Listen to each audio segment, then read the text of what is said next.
Good morning, everybody. I thought that maybe I would greet you with a little bit of young Americans. It's been a minute. It's been a minute since I made a video. Been waiting on a couple things. Shout out to Lamar Jackson for giving up a $20 million bonus and royalties to his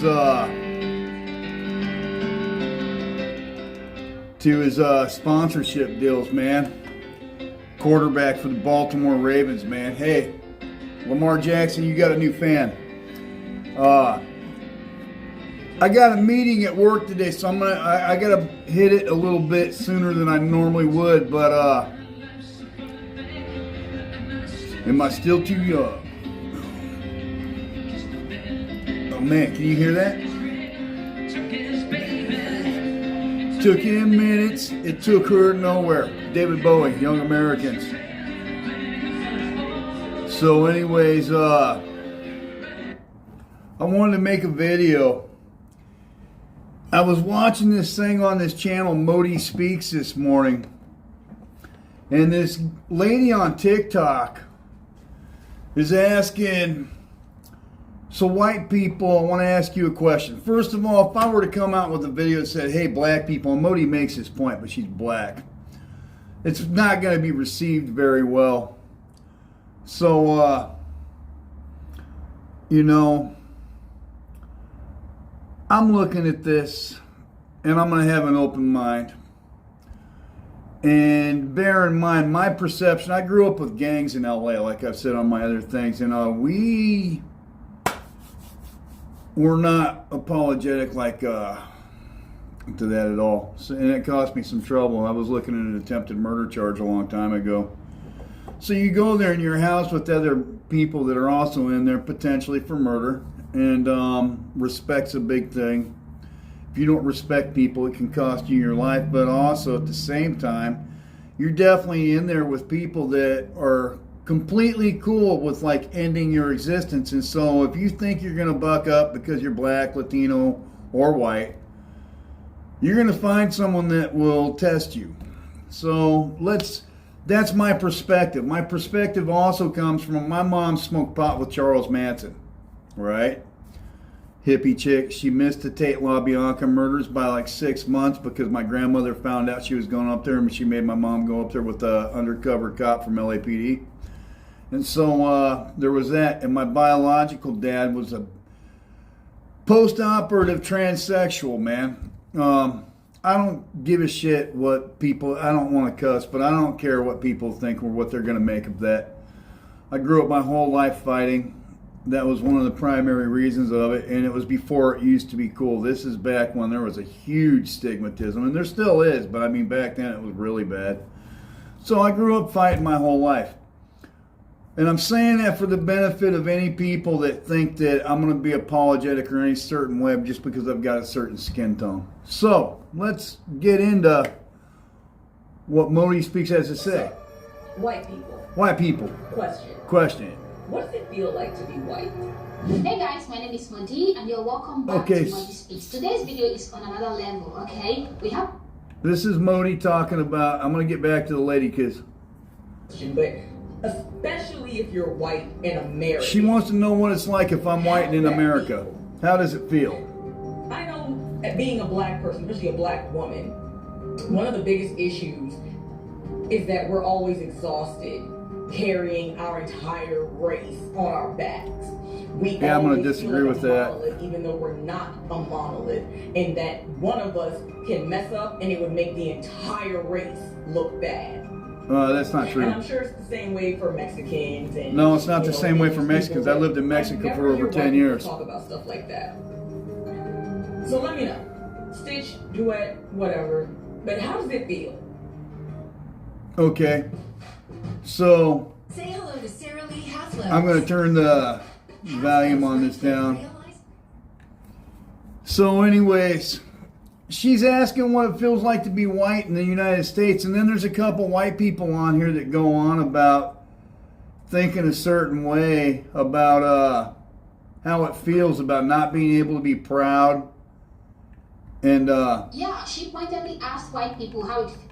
And she gets into a couple of these things here. Here's one guy talking about not being able to be proud. On Facebook, and I said I'm proud to be white. I'd be the most racist person there was. That's how it feels to be. There was one other portion. He's saying that about he'd be the most racist person. Then there's a lady that's an immigrant that's white.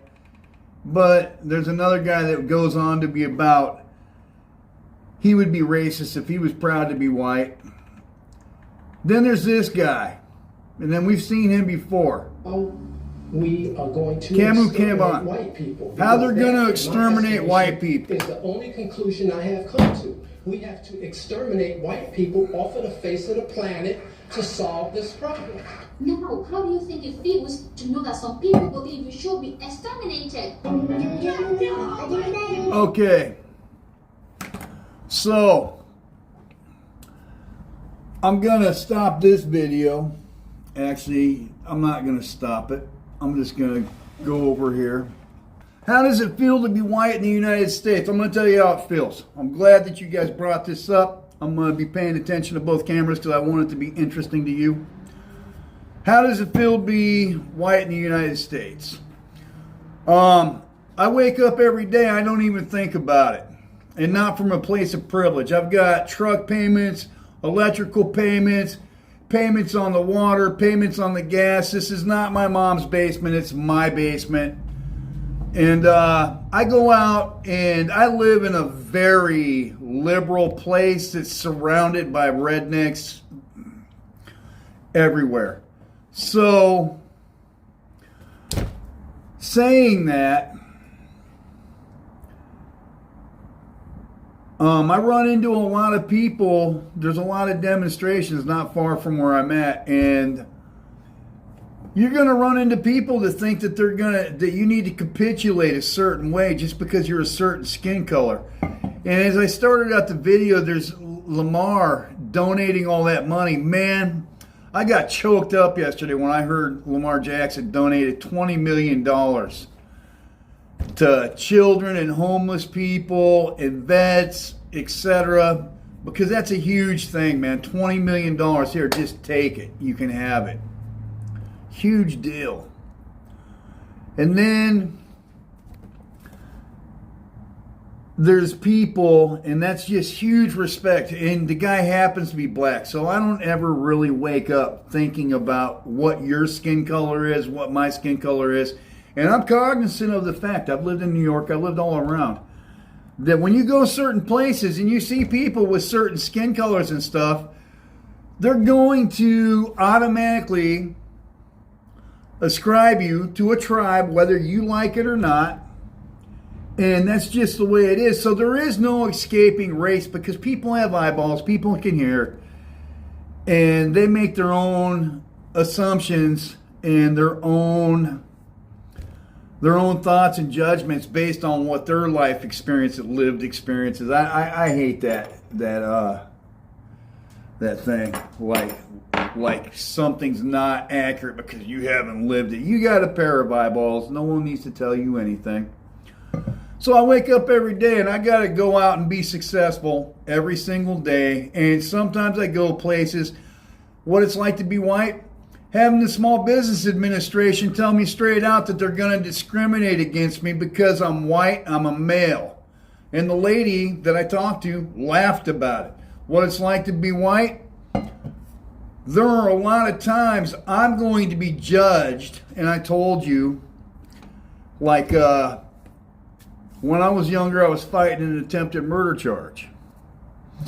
And I know that I've got some police that watch me and stuff like that. And I know I did what I did in Mexico. I have kind of a different story because I've been back and forth. But when I was younger, I had the lady at, should I say the company? It was a major company that you'd go through their catalog and order stuff. And I went in there and I've got like all my ASC certification and stuff like that. Back then I went to school for like 3 years.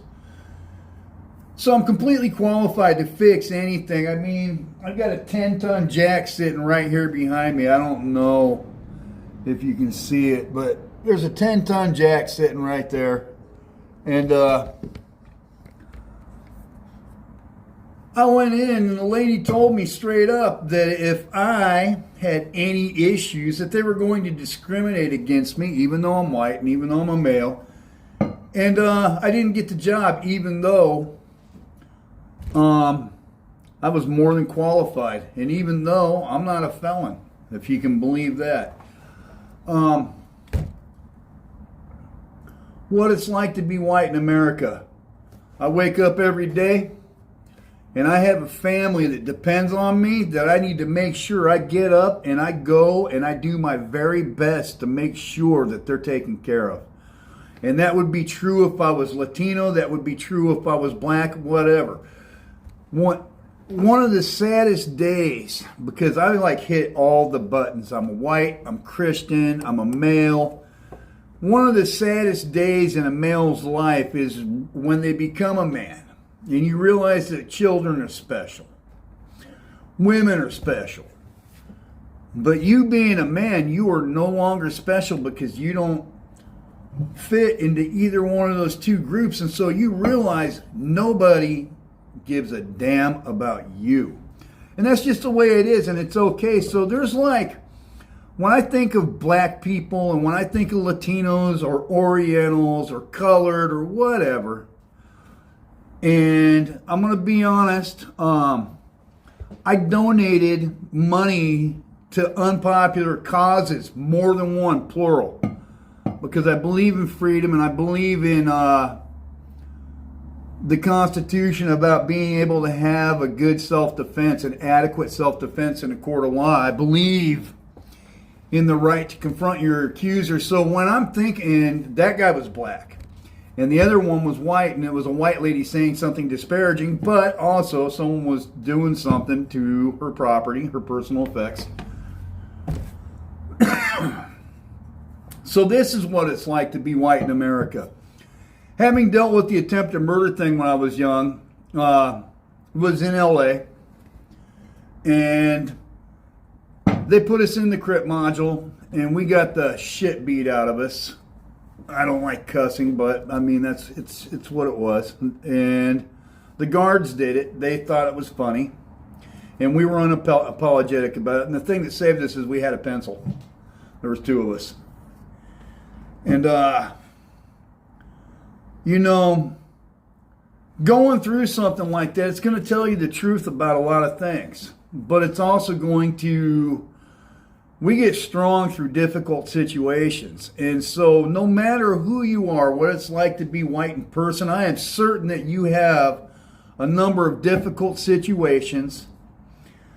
One of my buddies owns a recovery house, and there's celebrities that go there. And one of these celebrities, everybody would know their name. His nephew was at this place, driving a BMW, would give his right testicle to be able to be sober and stuff like that. So no matter who you are, you got problems in your life, and it's not always going to be easy for you, whether you got a bunch of money or whether you don't.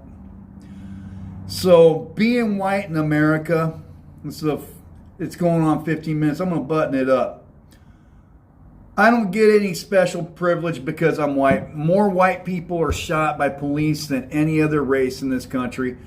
I was talking to Taylor House Publishing recently. I called them on the phone. I'm going to tag them in this video. And there's a lot of problems in this country about people no longer believing in freedom, or should it be a police state? Should we just boot everybody out? Should we do away with the Constitution and send people to Nicaragua or El Salvador or wherever? What it's like to be white in America, I wake up every day and I go to work, and I work a lot. I work 2 full-time jobs, and because I like to make money. And I watch my fellow Americans of all colors talk about shipping fellow Americans of all colors to third world countries, to terrorist prisons, calling people terrorists here, police state there, whatever. And they just want to wipe their behind with the Constitution, which limits and constricts the government. So what it's like to be white in America, I'm not proud of something I didn't do. I didn't have any choice over what color I was born. I am proud of my own personal accomplishments, but even that only goes so far because I had nothing to do with creating my intellect. I had nothing to do with giving myself certain opportunities or not. And my family's been here since the 1600s. They hung my grandmother. I talked about it on another video. And a lot of people, I ran into a professional basketball player the other day. Great big gigantor black guy.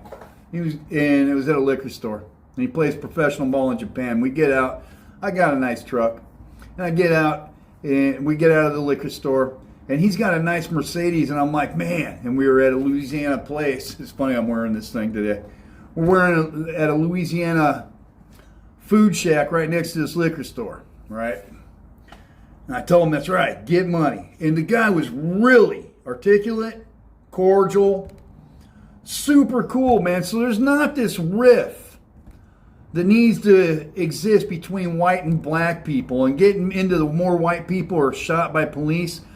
There are people of every color going through everything you're going through. And I don't like to point my finger because every time you point your finger, you got 3 pointing right back at you.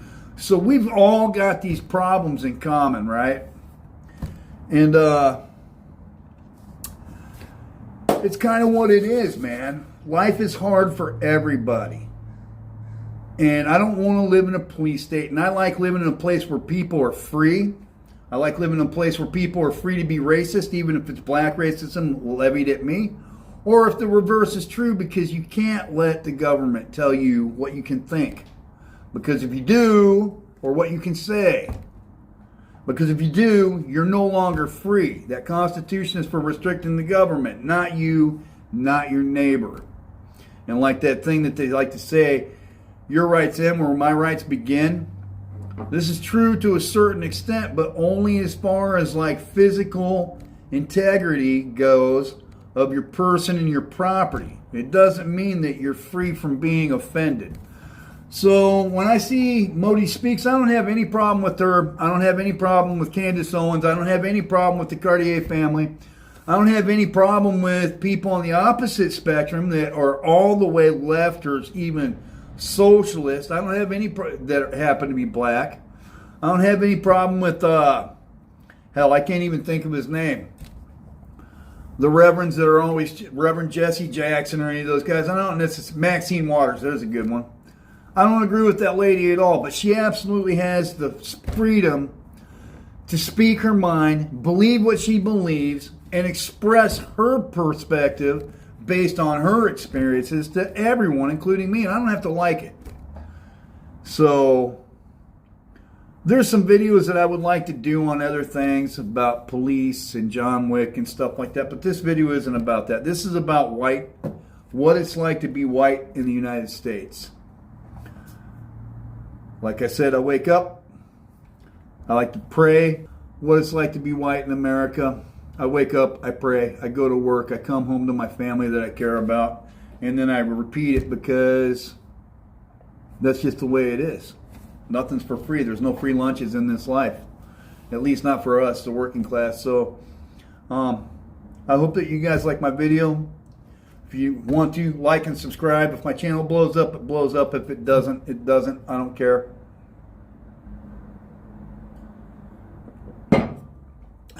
That's what it's like to be white in America, going to school with gangs. Yeah, that's a result of it. And I've been getting them lasered off over the course of years. But,